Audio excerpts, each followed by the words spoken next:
What's up, everybody? Welcome back to the channel. So I've got a very short but hopefully informative video for you today. So as most of you probably know, the Cold War sniper rifles, specifically the LW3, really struggle with aim sway. The idle sway of the gun makes it really hard to ADS in on your target and be in the right spot. Now you can hold your breath, of course, but it's always a lot quicker to have good aiming stability. So you can just scope in and get on your target immediately rather than having a lot of aim sway and having to hold your breath for that. So it really holds the LW3 back and makes it not quite as good as the HDR. But with the Season 2 update, they came out with 2 attachments that now say they help with aiming stability, and that would be the Airborne Elastic Wrap and the Bruiser Grip. So my plan for this video is to go in and test each of these individually, and then also compare both of them at the same time attached and see if there's some compounding effect there. And as well as that, I heard that Cavalry Lancer now has higher bullet velocity than the Combat Recon on the LW3, so I'm going to go check that out and see if that's true. It's probably not, because I think it came from TikTok or something, but it's probably not true, but we'll check it and see. And then also, I'm going to check these on the other snipers as well. I might not show those in the video, but I'm going to check them and I'll comment on whether or not they had an effect on the Pellington and the M82 as well, because those both struggle with aim sway also, because we don't have any attachments that removed any sway before this update. So hopefully these do something, but we'll jump into it and find out if they actually do what they say they do. Alright guys, so I mentioned in the intro that there's been a rumor going around that for the LW3 specifically, the Combat Recon Barrel no longer has the highest bullet velocity, and the Cavalry Lancer now has the highest bullet velocity. And I can confirm that that is not true. It was very, very close. So within 2 or 3 frames at 240 FPS when shooting 500 meters away. So we're talking like 15 meters per second difference. So you could use the Cavalry if you wanted, because they're very, very similar. But the Combat Recon still had consistently, test after test, repeatable, slightly faster bullet velocity. And the Wrap Suppressor does still help, like it says it does. I tested the full bullet velocity build and it came out the same as before. So the LW3 is still the bullet velocity champ as far as all the snipers are concerned. But I don't know where this rumor came from, but I thought I'd give it a test real fast and just see. But yeah, the Combat Recon still has the fastest bullet velocity. Alright guys, I'm going to do this with the cam off so you guys can see the screen a little bit more to see the sway better. But what I'm going to do here is on the left side is going to be the meta build of each sniper. So this is the LW3, Combat Recon Barrel, Wrap Suppressor, and then Axial Arms 3X.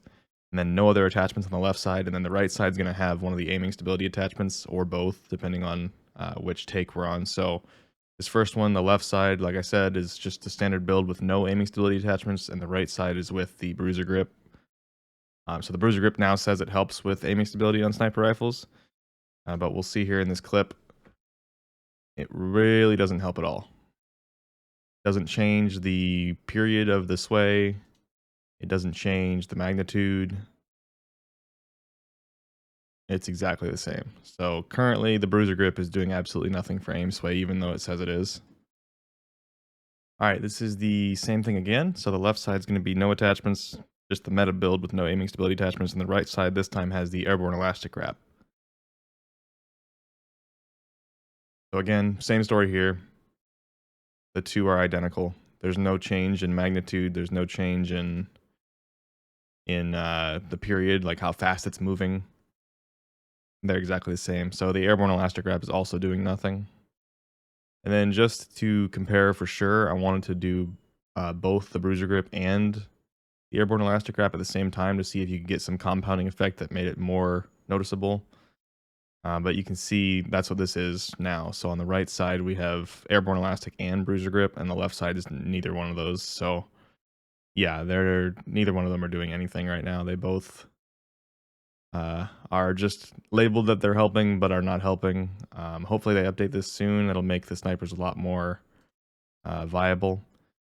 I'm not going to actually show the Pellington and the M82, but I did test both of them in the exact same way, and it came out exactly the same. So currently, the new aiming stability attachments for the Cold War sniper rifles do not actually work at all. So don't waste your attachment slots on either one of those attachments. Alright guys, really quick summary here. Combat Recon still has the fastest bullet velocity for the LW3. And these two new grips and rear grips that say they help with Aiming stability do absolutely nothing, so don't use them. They just waste an attachment slot. The bruiser grip doesn't do anything. The airborne elastic wrap also doesn't do anything for aiming stability. Hopefully they update this sometime soon, because this is really the only thing that's holding back the LW3 right now from being like a meta sniper rifle. I know people that have gotten used to it and still love the LW3, but for me, I've tried over and over to use it, and the aiming stability is just so bad that it's really tough to use. So hopefully they update this sometime soon, and the bruiser grip and airborne elastic wrap actually start helping with the aim sway. But anyway, I hope you guys found this video useful. I look forward to seeing you guys all in the next video. Hopefully I'll have one out in a day or two, but we'll see. See you guys in the next one.